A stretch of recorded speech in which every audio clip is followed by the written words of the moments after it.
अस्सलाम वालेकुम friends, welcome back to my fashion world.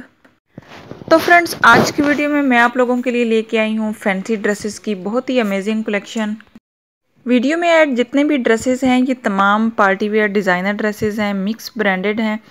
और ये ड्रेसेस जो हैं आप इनको ऑनलाइन ऑर्डर कर सकते हो या फिर ऑफलाइन भी परचेज़ कर सकते हो। इसके अलावा वीडियो का मेन पर्पस आपको आइडियाज़ प्रोवाइड करना है, चाहे वो डिज़ाइनिंग से रिलेटेड हो, कलर कंट्रास्ट से। तो आप बहुत सारे आइडियाज़ जो हैं वो कलेक्ट कर सकते हैं आज की वीडियो से। आप डिज़ाइनिंग आइडियाज़ लेके और अपने ड्रेस को खुद से कस्टमाइज़ कर सकते हो। इसके अलावा जो है आप ओवरऑल लुक के आइडियाज़ आपको मिलने वाले हैं। आप अपनी फंक्शन और पार्टी के हिसाब से अपनी ओवरऑल लुक जो है वो किस तरह क्रिएट कर सकते हो। तो गाइज़, वीडियो अच्छी लगे प्लीज़ वीडियो को लाइक कर देना। चैनल पे नए हैं तो प्लीज़ चैनल को बेल के साथ सब्सक्राइब करें। तो मिलते हैं नेक्स्ट वीडियो में, तब तक के लिए आप अपना बहुत सारा ख्याल रखिएगा। अल्लाह ताला आप सबकी ज़िंदगी में आसानियाँ पैदा फरमाए। अल्लाह हाफ़िज़।